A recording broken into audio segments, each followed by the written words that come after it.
আচ্ছা, যদি জিজ্ঞাসা করি যে বলুন তো, আমাদের ভারতের যে জাতীয় নদী গঙ্গা, সেটা কোথা থেকে উৎপত্তি হলো? আমি জানি আপনি বলবেন, কেন? খুব সহজ, গঙ্গোত্রী হিমবাহের গোমুখ গুহা থেকে। না না, এটা শুধু আপনি বলে নয়, এই উত্তরটা কিন্তু 99.99% মানুষই বলবেন। এটা কি জানেন যে এই তথ্যটা কিন্তু একেবারেই সর্বাংশে সত্য নয়? তাহলে সত্যিটা কি?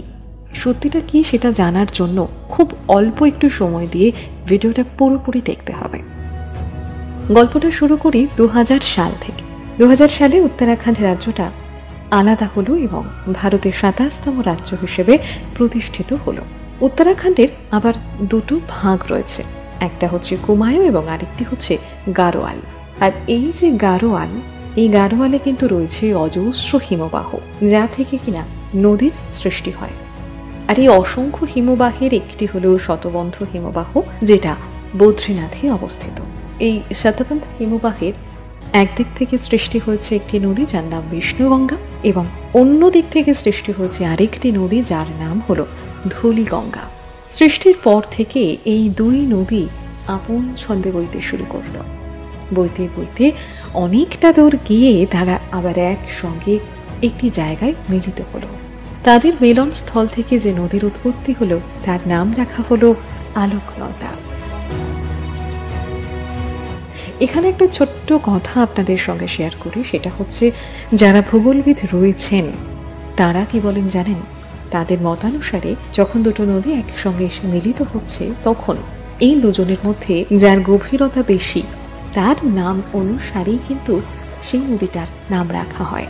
আর যদি এমনটা হয় যে দুজনের গভীরতা প্রায় সমান সমান, তাহলে একটা নতুন নাম দেয়া হয়। এবার চলে আসি আবার সেই আলোকনন্দার কাছে। আলোকনন্দা উত্তরাখণ্ডের উত্তরকাশী জেলায় অবস্থিত। গঙ্গোত্রী হিমবাহ থেকে প্রায় 7010 মিটার উচ্চতায় গোমুখ গুহা থেকে সৃষ্টি হলো ভাগীরথীর।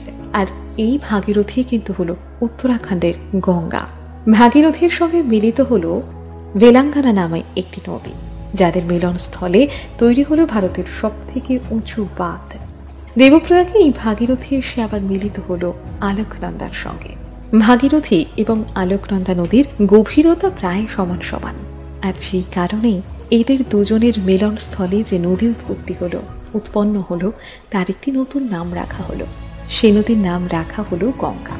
গঙ্গা ভারত বাংলাদেশ দিয়ে প্রবাহিত হওয়া এক আন্তর্জাতিক নদী, যার ডানে বায়ে অসংখ্য উপনদী নিয়ে বেশ রাজকীয় ভঙ্গিমায় বয়ে চলল সে। এই গঙ্গা আবার বইতে বইতে যখন রাজমহল পাহাড়ের কাছে চলে এলো, সেখান থেকে দক্ষিণমুখী হয়ে আমাদের পশ্চিমবঙ্গে সে প্রবেশ করল।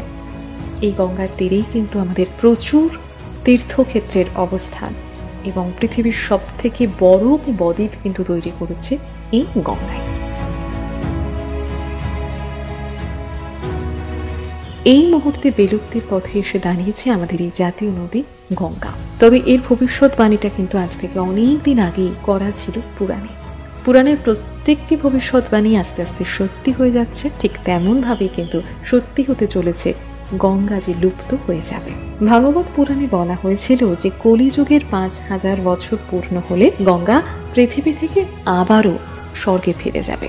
আর আমাদের কলিযুগের কিন্তু এই মুহূর্তে 5123 বছর বয়স চলছে, অর্থাৎ নির্দিষ্ট সেই সময়সীমা পেরিয়ে গিয়েছে।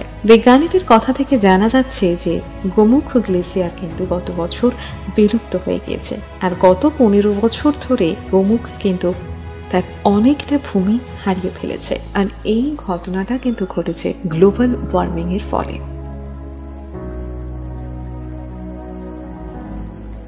প্রচুর জায়গা থেকে ইতিহাস কিন্তু আমরা প্রমাণ পাই ইতিহাসের থেকে যে সরস্বতী নদী কিন্তু বিলুপ্ত হয়ে গিয়েছে। সরস্বতী গঙ্গার আগে যে নদী প্রবাহিত হতো তা কিন্তু সরস্বতী নদী। ভাগবত পুরাণে কিন্তু এমনটাও বলা হয়েছে যে বৃন্দাবন এবং কাশী ছাড়া আরো অনেক তীর্থক্ষেত্র ধ্বংস হয়ে যাবে, আর সেই সমস্ত তীর্থক্ষেত্রের অধিষ্ঠাতা বা অধিষ্ঠাত্রী যেসব দেবদেবীরা রয়েছেন তারা আবারও ফিরে যাবেন স্বর্গে, অর্থাৎ স্বর্গালোকে।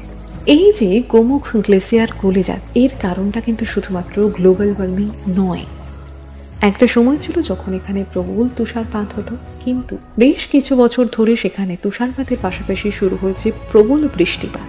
আর এই প্রবল বৃষ্টিপাতের কারণেও কিন্তু গোমুখ গ্লেসিয়ার গলে যাচ্ছে, অর্থাৎ আস্তে আস্তে সত্যি হতে চলেছে ভাগবত পুরাণের সেই ভবিষ্যৎবাণী। সময় কিন্তু প্রায় আসন্ন। তীর্থক্ষেত্রের বিলুপ্তির কথা যদি বলি, তাহলে কিন্তু যোশীমঠ আমাদের সামনে একেবারে প্রত্যক্ষ প্রমাণ। এই ভবিষ্যৎবাণী কিন্তু শুধুমাত্র ভাগবত পুরাণে নয়, অচ্যুতানন্দ দাশের ভবিষ্যমালিকাতেও আমরা পেয়েছি। অনেক বিপর্যয়ের পরেও আমরা এসে দাঁড়াই আবারও সেই পরম শক্তির কাছে, যে শক্তির কাছে প্রার্থনা জানিয়ে বলি, যা করার হয় তুমি করো, যা করলে ভালো হয় তুমি তাই করো। আবারও সেই পরম শক্তির কাছে আমাদের প্রার্থনা থাক, আর প্রার্থনা থাক আমাদের নিজেদের কাছে।